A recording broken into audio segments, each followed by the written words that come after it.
Hello students, this is the chapter 4 from civics. Chapter का नाम है वर्किंग ऑफ इंस्टीट्यूशन, यानी हमारे यहाँ देश को चलाने के लिए डिफरेंट जो है इंस्टीट्यूशंस हैं जो अपने अपने काम करती हैं, है ना। तो सबसे पहले जो सबसे बड़ा इम्पोर्टेंट जो है इंस्टीट्यूशन है वो हमारा है parliament.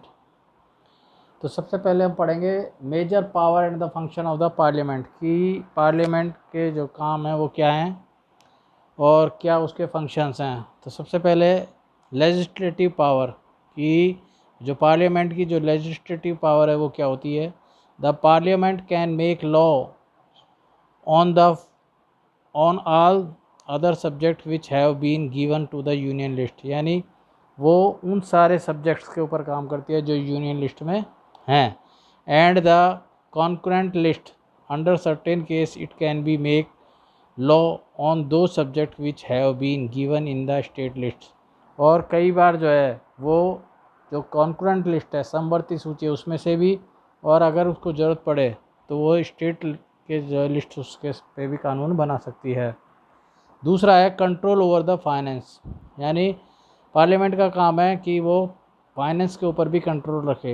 The annual budget of the central government is pass by the parliament, यानी जो राष्ट्रीय जो बजट है, नेशनल जो बजट है एवरी ईयर का, वो केवल पार्लियामेंट में ही पास हो सकता है। Without parliament approval the government can not impose any tax और इनक्लूड एनी एक्सपेंडिचर, ना तो वो किसी प्रकार के कोई टैक्स लगा सकती है, नहीं वो किसी आप जो इनकम है उसमें से खर्च कर सकती है, यानी ना तो वो खर्च कर सकती है ना वो टैक्स लगा सकती है without approval of the parliament. तीसरी चीज़ है control over the executive. The parliament can seek information regarding the administration. It can pass the resolution on the no confidence against the ministers and ask it to resign. Question hours are also quite effective in keeping the government and its ministers under control. दूसरा, parliament में जो है जितनी भी information होती है administration से related, वो इसके अलावा कोई भी जो है नो कॉन्फिडेंस जो का मोशन है, यानी अविश्वास प्रस्ताव है, वो भी उनको ये भय रहता है कि कभी जो है विपक्षी जो दल हैं वो नो कॉन्फिडेंस जो है का जो है विधेयक नहीं लिया है, मूवमेंट नहीं है। और उसके साथ साथ अगर कोई व्यक्ति भ्रष्टाचार करता है या उसको ऐसा लगता है कि वो उसका सही तरीके से जवाब नहीं दे पा रहा है, अपने जो उसको पोर्टफोलियो दिया गया है उसके हिसाब से वो काम नहीं कर रहा है, तो ऐसी स्थिति में उससे जो है रिज़ाइन भी वो ले सकते हैं, है ना, उसमें रिज़ाइन भी मांगा जा सकता है। और इसके अलावा क्वेश्चन आवर होता है जहाँ पे उसको उनके प्रश्नों के जवाब देने पड़ते हैं, यानी कोई भी व्यक्ति किसी भी विभाग के मंत्री से जो है कोई भी सवाल पुटअप कर सकता है और उनके प्रति उनको जवाब देना होता है ना। उसके बाद चौथा काम है वो है amendment of new law. Amendment and और ए न्यू लॉ का अगर किसी भी जो पुराने कानून में कोई संशोधन करना है तो और नया कानून बनाना है तो भी जो है पार्लियामेंट में ही वो सारी चीज़ें संभव हैं। पांचवा है function related to the election. The parliament select the president, vice president, speaker of the Lok Sabha and the deputy speaker, members of the Rajya Sabha elected the vice chairperson, यानी फंक्शन है इलेक्शन से संबंधित, यानी जो लोकसभा अपनी पार्लियामेंट है उसके सदस्य मिलके ही जो है प्रेसिडेंट, लोकसभा के स्पीकर और डिप्टी स्पीकर इन सब का चयन करते हैं। Declaration of the emergency. The proclaiming of the emergency bye the president is also approved by the parliament, यानी अगर कोई इमरजेंसी घोषित की जाती है तो उसका अप्रूवल भी जो है पार्लियामेंट में लेना ज़रूरी होता है। उसके बाद है जुडिशियल फंक्शंस क्या हैं। The parliament can remove the president, vice president, जज and the supreme court and the high court by passing the revolution of the impeachment against them. यानी पार्लियामेंट के द्वारा ही राष्ट्रपति, उपराष्ट्रपति, सुप्रीम कोर्ट के जज और हाई कोर्ट के जजों को उनके ऊपर महाभियोग लगा के, इम्पीचमेंट मतलब महाभियोग, यानी उनके ऊपर कोई एलिगेशन लगा के उनको हटाया जा सकता है जब 2/3 बहुमत से वो लोग उसको पास कर दें पार्लियामेंट में। तो दूसरा आता है कि major functions of the prime minister. Prime minister के जो मेजर फंक्शंस हैं वो क्या हैं? तो सबसे पहले है कि link between the cabinet, the link between the cabinet and the president. जो प्राइम मिनिस्टर होता है वो एक लिंक होता है, यानी किसके बीच में? प्रेसिडेंट्स के और कैबिनेट्स के बीच में, है ना। तो the decision of the cabinet are conveyed by the president to the prime minister. It is he who keep him informed on all matters to the government। यानी जो भी मंत्रिपरिषद निर्णय लेती है, जो भी डिसीजन लिए जाते हैं कैबिनेट्स के द्वारा, वो सारे डिसीजन राष्ट्रपति को बताने का जो काम है वो केवल प्राइम मिनिस्टर करता है। दूसरा, फॉर्मेशन ऑफ द कैबिनेट, यानी कैबिनेट को बनाने की जो जिम्मेवारी है वो भी किसके पास होती है? Prime minister.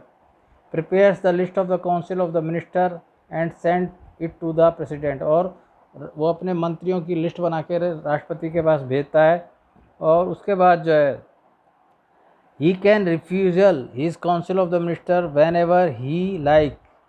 वो कभी भी अपने मंत्री परिषद है, जो भी कैबिनेट मंत्री बना रहे हैं, उनको कभी भी वो हटा सकता है।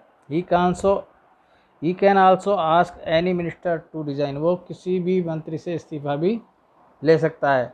He is not satisfied by his working, अगर वो उनके काम से संतुष्ट ना हो तो। तीसरा जो पॉइंट है वो है leader of the Lok Sabha.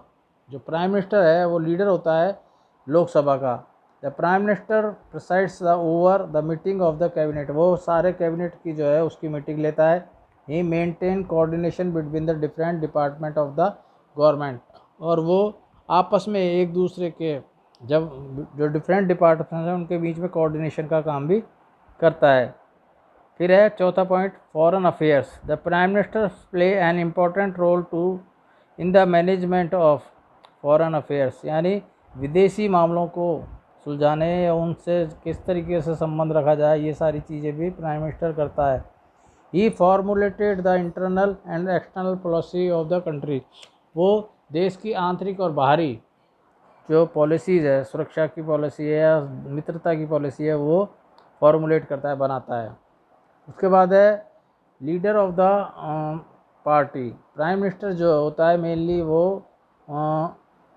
Leader होता है पार्टी का, और ही हैज़ मेनली से the forming the policy of his party. और भी पार्टी की जो पॉलिसीज़ हैं वो भी वही बनाता है। Leader of the nation. The prime minister is also important leader of the nation. वो देश का एक प्रमुख नेता होता है। People always angrily hears his view. Eagerly hears his view, उसके जो है संदेश हैं वो लोग सुनना पसंद करते हैं, उनको सुनना चाहते हैं कि वो क्या कह रहा है ना।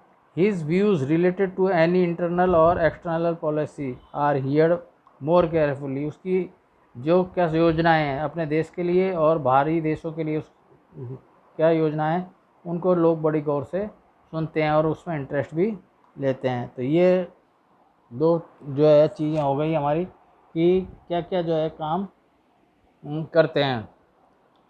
उसके बाद हमारा जो आता है वो आता है कि प्रेसिडेंट के जो है the major powers of the president. President के क्या क्या हैं, पावर्स क्या हैं?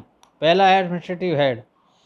ही the head of the state. वो पूरे देश का जो है हेड होता है, मुखिया होता है। The administration of the country runs his name. और पूरे देश का जो एडमिनिस्ट्रेशन है वो उसी के नाम से चलता है। All order are issued his name. और जितने भी ऑर्डर दिए जाते हैं केंद्र सरकार के द्वारा उसके नाम पे दिए जाते हैं। दूसरा है appoints the end dismiss the prime minister and the council of minister. उसको ये अधिकार है कि वो प्राइम मिनिस्टर को अपॉइंट भी कर सकता है और उसके काउंसिल ऑफ मिनिस्टर्स उनको अपॉइंट कर सकता है और उनको डिसमिस भी कर सकता है। तीसरा, टू सोमन और the prorogue of the parliament.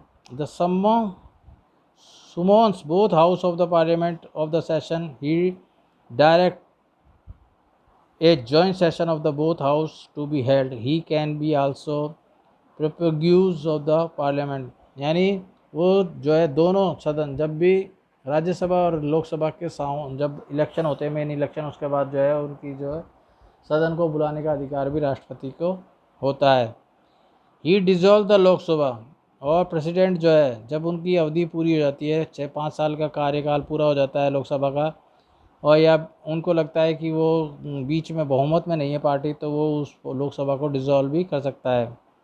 Nomination of the member of the parliament of the MP, जो है 12 जो एमपीज़ हैं जो राज्यसभा में, उनको वो नॉमिनेट करता है जिसने अपने क्षेत्र में कोई विशेष उपलब्धि हासिल की हो, जिसमें लिटरेचर भी हो सकता है, साइंस, सोशल सर्विस वगैरह में कोई भी व्यक्ति हो सकता है ना। इसके अलावा 2 पार्टी नॉमिनेट कर सकता है, एंग्लो इंडियन कम्युनिटी के एमपीज़ लोकसभा में भी वो नॉमिनेट कर सकता है।